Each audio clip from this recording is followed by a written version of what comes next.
Okay, ladies and gentlemen, back for another beautiful, wonderful, amazing YouTube beta read. Cannot believe this. This is going to be amazing. So, little glitchy right now. Why am I glitchy? I just don't know. I just don't know. OBS Studio is driving me cuckoo. I'm just kidding. I know. I just downloaded a bunch of videos before I walked in the forth. Anyways, okay. This space going crazy. So, let's just get to this. First and foremost, I'm going to go ahead and just plug in some of my books. Why not? Just start from the get-go. Bright Dreadful Sun. So wonderful. Third book, amazing, great. Yamikage, New Dawn, my first book, and the library edition is actually right here. Pretty interesting. Yes, go to your library, go read, and do your best. Not Every Star in the Night, my second book. Oh my goodness. Go ahead and pick those up. Go ahead, freeze frame. Do what you gotta do. Hit me up. Links are gonna be in the description. So, yeah, big shout out to, let us see, Naomi, I believe. Let me double check for giving us permission to beta read this wonderful work.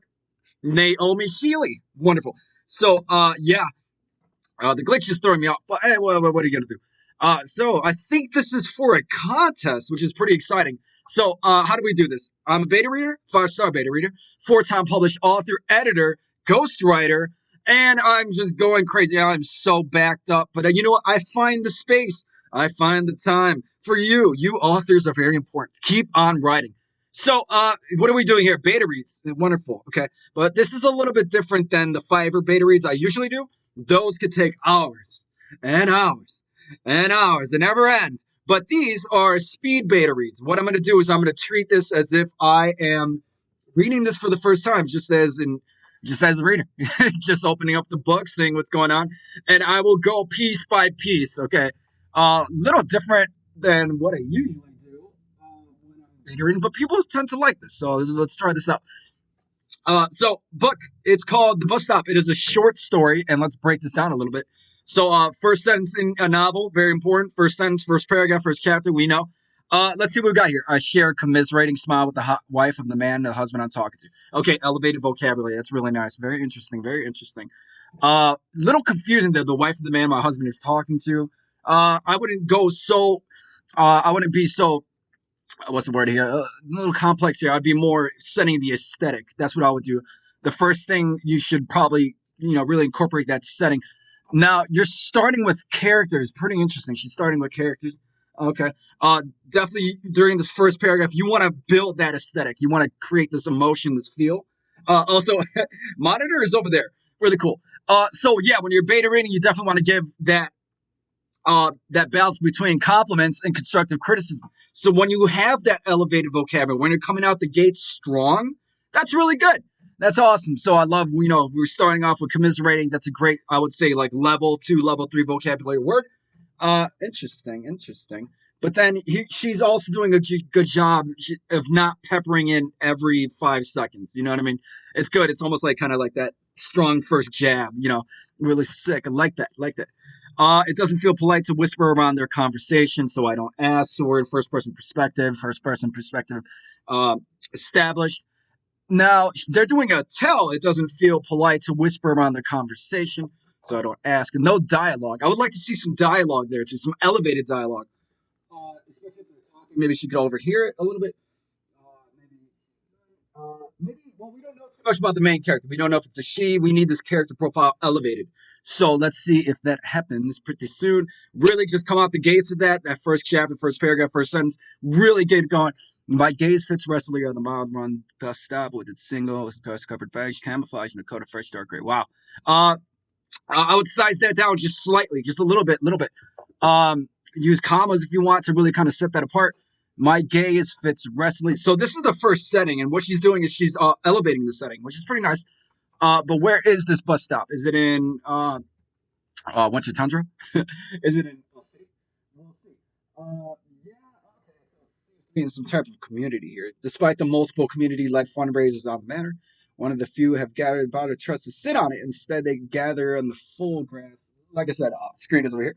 Lush from the efforts of the neighborhood rotating the Sunday roaster. Responsible for mowing and guarding common areas. One thing that's really good too is when you can establish the genre, when you can kind of really come out the gates and we can understand what kind of genre this is, that helps big time. Words are a little glitchy too. Anyways, nonetheless, that genre is still ambiguous, but it seems I'm gonna guess a YA coming of age story. We'll see. When you're writing short stories, really just nail it on every single angle. Every sentence counts. It's like every step in a race is important. So go ahead and we'll do that. So I noticed a few neighborhood mothers that are gathering. Let's go ahead and describe these people.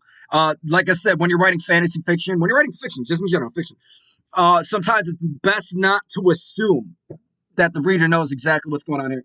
So the neighborhood mothers, for example, that we see them wearing coats and all that. What kind of coats? Like we got to understand what kind of era we're in, what time period are we in.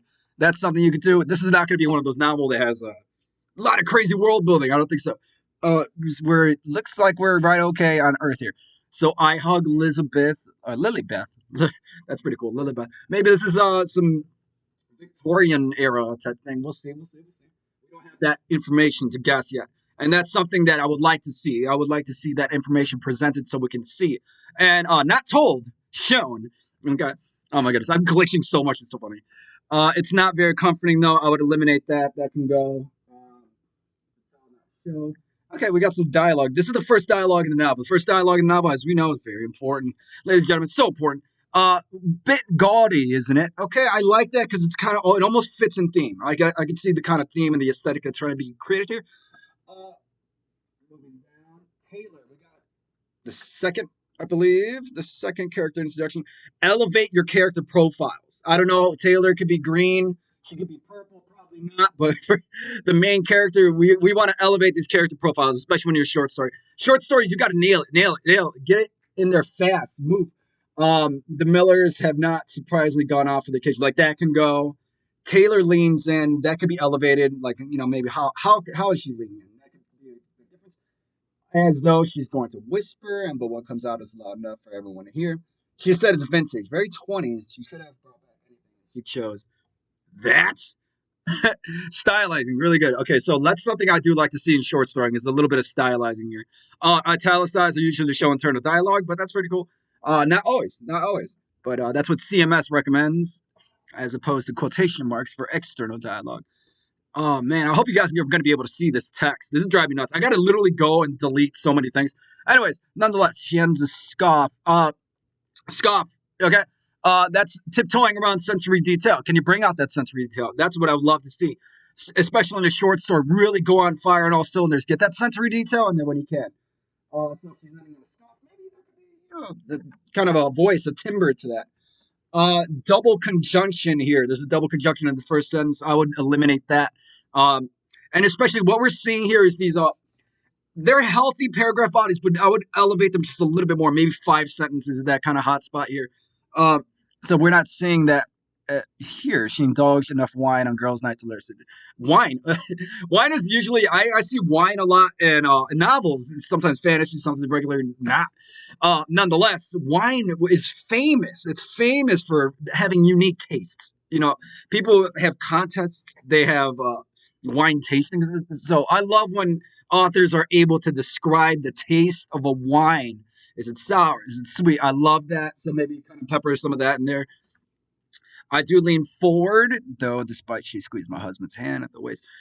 I want these character profiles elevated, especially like me speaking as a reader, because I don't know what husband looks like. I don't know what main character looks like. The main character is just kind of aloof at this point, so double check. I don't know. It's rather cute, and I don't care about global warming kind of way. Okay, so we're not okay. We're in an area where climate science is modern, so we're modern-ish era. So I'm gonna take that approach moving forward. So coats, what kind of coats do people wear in this modern era? Is it cold outside? I didn't get that impression that it's like kind of I think it's more of a stylish coat. The front door of the house in question. She was at a bus stop. That was the last elevated setting. Let's see if we can elevate this next setting. So if she's at a house, go ahead and describe the house. Nail it. They might be actually winter coats centered around balloons and silver steamer backdrop. Somehow serves as a reminder that my own daughter is too soon and so I hug her a little tight. Last sentence there. I hug her a little bit tighter. Tell that show you don't need that there. Also, at the same time, here maybe the balloons would be a good kind of like territory to elevate. But not really. I mean, I don't know. The mind enjoys color. The mind enjoys all these different kind of candy treats it gets in the form of sensory detail. Neurologically speaking, when the mind sees these certain words, especially descriptions, it registers it pretty fun. But when you have this kind of like ambiguous, out there kind of, just nothing is so specific. It kind of just kind of floats around. It seems like silhouettes in a way. Not bad. This is not a bad piece of writing. I can tell already the presentation's very nice. Um, I better go. Taylor says, get that voice in there. Go ahead and get that voice. Taylor voice. Alice's husband doesn't request. So I came to help her out. I would focus on the character, the main character. See, here's the difference, especially on short stories. You've got to make the reader fall in love with the main. That's a big focus. It's when a reader wants to read a book, they don't want to just like a main character. They want to love a main character. They want to like really fall in love with that main character. So look at my eyes; they go crazy. They stall there for a second. Yeah. So definitely, I would focus. Like right now, it's a little bit ambiguous. So I would double check that. That was so nice. My voice is thick and tears are sliding down my cheek. Okay. With the non-specificity, it's a little ambiguous there. Like that emotion's not hitting so well, but the fact that it's there is good. Um, it's a little bit elevated because she's crying a little bit. Is that a nonverbal? It's a tiptoe between a nonverbal. Hey, none of that. She passed me. I would like the plot move forward through the dialogue. We have a lot of like chit chat. Maybe during the chit chat, use your dialogue to move the plot forward. Use it to contribute to character development. Use it to contribute to setting as well. Right here, hey, none of that. That can go. It's not doing anything. Like, see, sentences like this are not helping.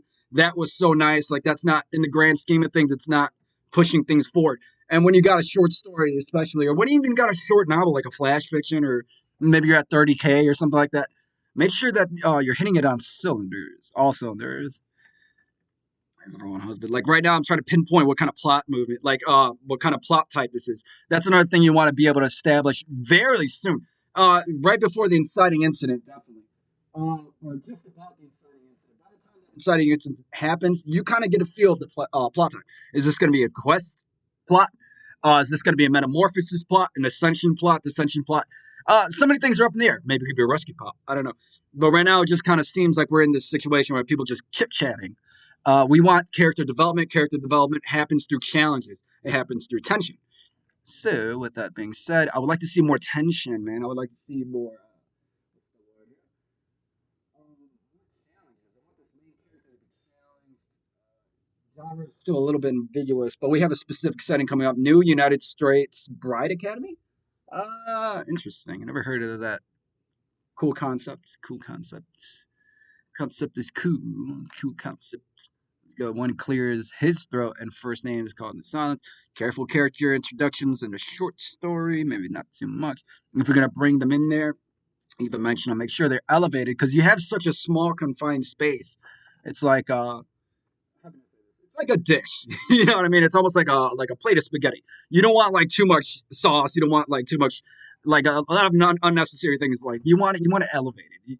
You want a nice dish that's sometimes less is more too. Like what if you go to like a 5-star restaurant, you're not getting a buffet. You're actually getting a small portion, but every single little aspect of that portion is elevated, as opposed to let's say you go to Red Robin or something, you get a big chunky cheeseburger. Uh, but if you go to like a 5-star restaurant, you're getting a small dish with all these elevated concepts. So that's how I kind of view a short story. It's like a 5-star dish. You want it to be a 5-star dish where although it's a small portion, everything there is elevated. Everything. It's carefully elevated. Like I don't know if you see like how they cook it. They have literally like 20 people working on one dish. Pretty interesting. Anyways, nonetheless, everyone is staring at me. They must have called in. I need to know this main character more often. More often. I would like to see this main character elevated. Like I said, fall in love with the character. Show me the character flaws. Show the character strengths as well. I force myself to unclench my fingers from my little baby blanket. It was for interesting. So she's describing movement, which is good. I love when authors are able to describe movement, even in any form. So we see her going from point A to point B through the nonverbals. Really good. He gives me a half smile and sympathy and hands. He was he. We have not had one elevated character profile yet. Not quite. We've had some character introductions that are a little bit elevated, but No full character profiles yet. I don't know too many specifics about this person. It's like when you have a short story, when you have a main character that's not described well, it's kind of like going on a blind date. You're not gonna be able to fall in love with somebody on a blind date. If you want love at first sight, you've got to see them, you got to love them, you got to see them well. Let's go, my darling. My husband sounds annoyed. That's a tell, not show. Perhaps throw a metaphor in there that might help. Maybe some nonverbals. I mean, what can you do to take that husband and contrast him or highlight with the wife? That's another thing. We're on the last page. Yeah, no, that's it. That's just about it. We're at 16 minutes on the clock. It's funny. The chapter we did 2 videos ago was like a 20-page chapter. We did it last time. We got 5 pages. So you'd think for how much I paid, you'd be better listening. Male laughter follows. These things you can elevate with specific tonality, specific timbre, specific voice. I would try to really confine this cast. Like if it's just the husband, the wife, I would try to, and Taylor's there as well. I would try to really just narrow it down. You have a limited amount of time. There we go. Yeah, just wait for one more glimpse. What would I say? I like it. The writing is good. The presentation is nice. There's a lot that could be elevated. So with that being said, I feel like that concept is being a little bit lost in translation. I'm not getting the plot structure. I'm not getting the genre. If I had to take a guess, I would say YA coming of age. In a way, she's already married though, but maybe a metamorphosis plot. We'll see. But it's not evident. So the genre is ambiguous. Plot structure is ambiguous. I like the characters. The characters are pretty nice. They can be elevated. We didn't get not one full character profile. We got a little bit of an elevated setting, like the bus stop and the house. Those could be elevated. Aesthetic. We want this aesthetic created. So would I submit this? I recommend maybe one or two rewrites. One draft for elevation, and the next one just to make sure everything is good. Um, Definitely usually have like a separate notes page open so you can kind of say, okay, this is the plot type I'm going for. The thing about a short story is we're looking for a story that has everything nailed. You know what I mean? Or like a lot of the literary elements nailed. Like we want to be able to see, okay, wow, like in this short amount of time, you've elevated your plot structure, you elevated your genre, you have elevated characters. Everything is it's like a 5-star dish. You know what I mean? That's the best way I would anybody else be able to describe it. It's like kind of like a 5-star dish. Um, Sorry, I'm blabbering on here. I like to keep these a little less than 20 minutes, but I'm gonna try to hit that 20-minute mark for fun. I'm in the middle of like a lot of different beta reads right now. I've got one within 2 days due, and I'm almost kind of halfway there, which is kind of crazy because I took too many orders at once. I'm being commissioned to ghostwrite, so I guess if I had the pen here, I would elevate the dialogue too. I'm looking at this dialogue right in front of me. You don't want chit chat words. You want everything to be like bouncing off each other. Sometimes literature is like a game of volleyball. You know what I mean? So you got your setting, your elevated setting being bounced off, great plot moving dialogue. You get your plot moving dialogue bouncing off like great character development. You want all these elements to be working together. It should be constantly, if it's one thing, it's the other. They're just constantly working together and having fun. You're passing the ball around. So yeah, elevated dish is exactly how I describe the short story. Uh, a 5-star dish, usually small portion. Every little thing on that portion is elevated. Every little thing. So go ahead and treat it that way. I would take that approach. I would not consider this a 5-star dish. No, I would consider this more like a good restaurant dish. Maybe like just maybe like a Friday night restaurant dish. If I had to compare it to food, which I often do, I usually will compare literature to food and music a lot. Nonetheless, good job writing this. Keep on writing. Don't stop. Just go. I would elevate this just a little bit more. Like Taylor right there. Taylor could be elevated. You want to fall in love with your characters and yeah, keep it real. Keep doing it. Good luck with this. I think it's for a contest, which should be awesome. Uh, am I going to say it's a shoe in just yet? I want to say it's a shoe in. I want to say the the loving say, but the more left side, left brain, no emotion is kind of saying not yet. So go ahead and revise. And thank you so much. Keep it moving. Pick up the books. It's going to be in the description. And yes, keep on writing. Elevate, elevate, elevate, and do your best. And I think this is good. This is good. You just need some elevation.